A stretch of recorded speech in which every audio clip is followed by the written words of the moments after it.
Hello, my dear student. Today I am going to teach the new chapter that's named trial balance. This chapter included in 11th class of CBSE board, ICSE board and UP. सारा method वही होता है, सारे rules वही होते हैं, हर rules वही applicable किए जाते हैं। बस आपको समझना है कि हम किस तरह से इसको अंडरस्टूड करें। और चलिए सबसे पहले हम बात कर लेते हैं कि आखिर हम किस तरह से ट्रायल बैलेंस को सॉल्व करें। ऑलरेडी मैं पार्ट 3 में बताया हूं कि ट्रायल बैलेंस के कितने मेथड होते हैं एंड ट्रायल बैलेंस के डेबिट साइड में क्या जाना चाहिए, क्रेडिट साइड में क्या जाना चाहिए। These are all elements I will be describe in the previous video, I mean part 3.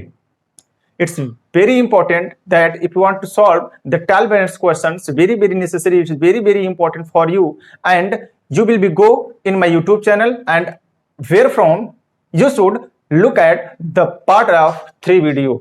It's very important. अगर आप इस क्वेश्चन को सॉल्व करना चाहते हैं तो आप प्रीवियस यानी पार्ट 3 वीडियो को आप जरूर देखिए, क्योंकि वो इसमें सारे के सारे अच्छे ढंग से हम उसमें बताए हैं कि किस तरह से हम ट्रायल बैलेंस को सॉल्व करते हैं। चलिए, कुछ भी नहीं है, ट्रायल बैलेंस बहुत ही सिंपल है, बहुत ही सरल है, बस हमारे सोचने पर डिपेंड है। देखिए, सबसे पहले चीज मैं बता दूं कि 4 चीज अगर आपको समझ में आ गई, मैं केवल 4 क्या कहते हैं एलिमेंट्स आपको इसमें बताऊंगा, 4 रूल्स मैं बताऊंगा और सारी मैं वहां पे बताया हूं, लेकिन मैं शॉर्टकट में मैं 4 चीजें बताऊंगा आपको। देखिए, फर्स्ट कि जितने भी एसेट्स होते हैं, एक्सपेंस होते हैं, लॉस होते हैं, वो आपके डेबिट साइड में जाते हैं, किसके, ट्रायल बैलेंस के। अब ये एसेट्स क्या होते हैं, लॉस क्या होते हैं, मैंने पार्ट 3 में ऑलरेडी बता रखा है और इसी वजह से हम बोल रहे हैं कि आप पार्ट 3 जरूर देखिएगा। जितने भी लायबिलिटीज होते हैं, प्रॉफिट होते हैं, गेनिंग होते हैं, वो आपके क्रेडिट साइड में जाते हैं, किसके, ट्रायल बैलेंस के। अब ये प्रॉफिट क्या होते हैं, लायबिलिटी क्या होती है, already I have been keep in the previous video, I mean part number 3। मैं पार्ट 3 में मैं बताया हूं, उसमें ऑलरेडी आप जाके देख सकते हैं कि लायबिलिटी क्या होती है और इनकम क्या होते हैं और प्रॉफिट क्या होते हैं। चलिए, सबसे पहले मैं क्या करूं, अब इस क्वेश्चन को सॉल्व करता हूं। इस क्वेश्चन आपके सामने है, सबसे पहले स्क्रीनशॉट ले लीजिए। जिस स्टूडेंट के पास बुक्स नहीं अवेलेबल है, यहां से देख सकते हैं, और अगर चाहें तो आप नोट भी कर सकते हैं क्वेश्चन को, या फिर स्क्रीनशॉट ले लीजिए, जैसे भी करिए, एज यू विश। चलिए, हम लोग क्वेश्चन सॉल्व करते हैं। देखिए, क्वेश्चन नंबर 5 है, और याद रखिएगा यहीं से क्वेश्चन आपको क्या होता है, आता है, और ऐसे ही आएगा। देखिए, सबसे पहले हम किसी भी क्वेश्चन को सॉल्व करने से पहले ये फॉर्मेट जरूरी है। हम डेबिट और क्रेडिट फॉर्मेट क्या करेंगे बेटा, प्रिपेयर करेंगे। चलिए देखते हैं। देखिए, जो आपका क्वेश्चन है, क्वेश्चन नंबर 5 है, मैं उसको देखता हूं। सबसे पहले क्वेश्चन में दिया है कि कैपिटल, क्या दिया है, कैपिटल दिया है। इट्स वेरी इंपॉर्टेंट, अगर आपको कैपिटल दिया है तो कैपिटल को कैसे सॉल्व करेंगे ये आप समझिए। देखिए, सबसे पहले आपको दिमाग में जाना चाहिए कि कैपिटल है क्या। कैपिटल आपकी लायबिलिटी है। क्या है, लायबिलिटी, और हर लायबिलिटी हमारी कहां शो होती है, ट्रायल बैलेंस के क्रेडिट साइड में। Is that clear? तो सबसे पहले हम ट्रायल बैलेंस के क्रेडिट साइड में शो कर देते हैं, क्या, कैपिटल।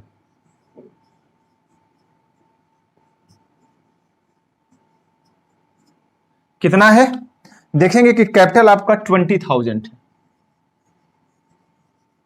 Is that clear? आगे देखिए, सेकेंड नंबर आपका क्या है, कैश है। कैश आपका एसेट्स होता है, तो जब आपका कैश एसेट्स होता है तो ऑटोमेटिक, हम ऑलरेडी बताए हैं कि all assets, expense and loss आपके डेबिट साइड में जाते हैं। तो आप यहां पे 2 लिखकर कैश, कितना है कैश, कैश आपके पास है बेटा 18,115 रुपए।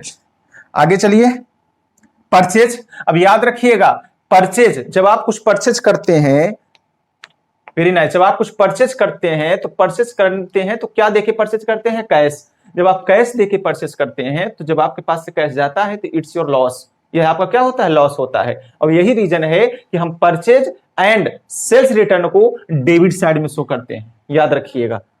तो इसलिए परचेज कहां जाएगा, 2।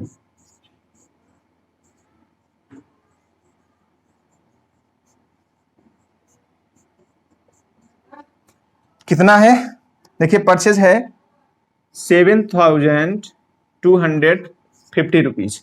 आगे क्या है, नेक्स्ट दिया है सेल्स। अब याद रखिएगा, सेल्स मतलब जब आप कुछ सेल्स करेंगे, अपने शॉप से कुछ सेल्स करेंगे तो आपके पास क्या आएगी, कैश आएगी। जब कैश आएगा तो 100% यू विल बी प्रॉफिटेबल, आप प्रॉफिटेबल होंगे। जब प्रॉफिटेबल होंगे तो हम ट्रायल बैलेंस के क्रेडिट साइड में शो करेंगे। तो यहां पे लिखिए by sales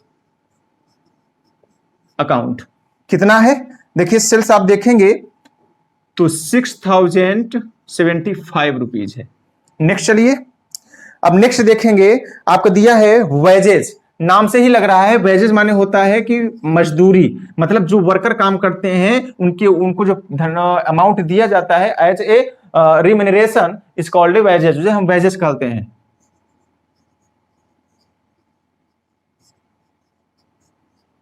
it's your expense, already you should mention the debit side of trial balance. कितना है, 35 रुपीज है, आप यहां पे मेंशन कर दीजिए। नेक्स्ट क्या है, फर्नीचर, ऑलरेडी आपका फर्नीचर एसेट्स है, तो ऑल एसेट्स हम डेबिट साइड शो करते हैं, already I have told right now.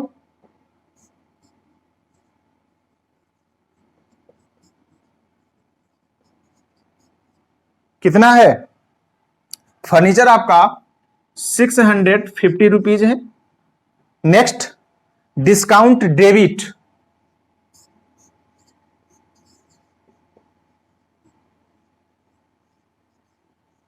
Discount याद रखिएगा, इस क्वेश्चन में तो दिया है कि डिस्काउंट डेबिट, अगर इसमें कभी ये आ जाए कि डिस्काउंट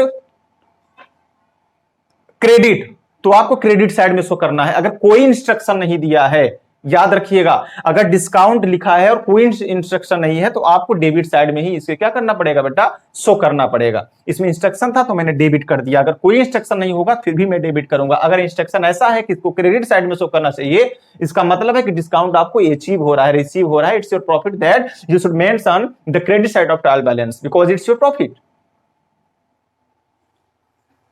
चलिए कितना है, 25 रुपीज। इज दैट क्लियर, आपका यह पूरा का पूरा क्या किए, हमने यहां पे मेंशन कर दिया।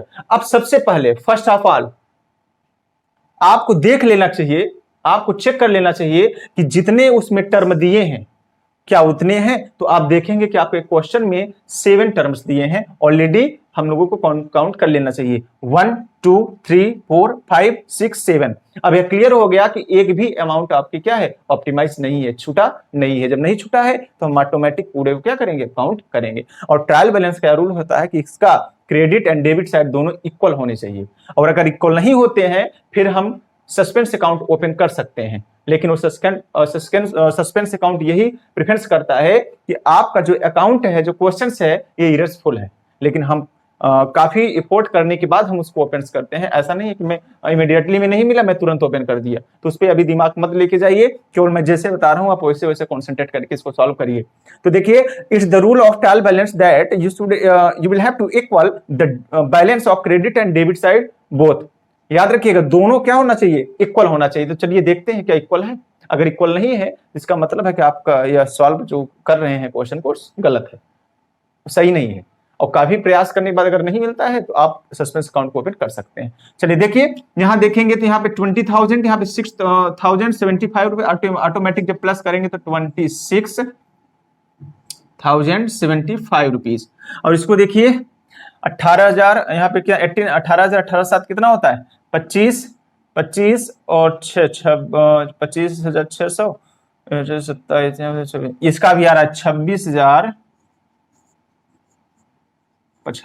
Is that clear, it's your answer. तो ये रहा आपका क्वेश्चन नंबर 5। बहुत इंपॉर्टेंट क्वेश्चन है, याद रखिएगा, ऐसे ही आएंगे। और याद रखिएगा बेटा, आपका जितना बेसिक 11th को जितना अच्छे से पढ़ेंगे 100% है आप उतने अच्छे से 12th में भी स्टडी करेंगे। और आगे चाहे जितना आप पढ़िए, एमकॉम करिए, बीकॉम करिए, सीपीटी में जाइए, सीए की तैयारी करिए, कुछ भी करिए, तो जितना आपका बेस स्ट्रांग रहेगा उतना अच्छा आपको अकाउंट आएगा। और बेस क्या है हमारी, यही है। अगर ये सब अगर हम नहीं पढ़ेंगे इस समय अच्छे ढंग से हम कॉन्सेंट्रेट होकर अगर स्टडी नहीं करेंगे तो 100% है कि मेरा बेस जो है वो स्ट्रांग नहीं हो पाएगा। It's my request with you, आप स्ट्रांग करिए, अच्छे से पढ़िए।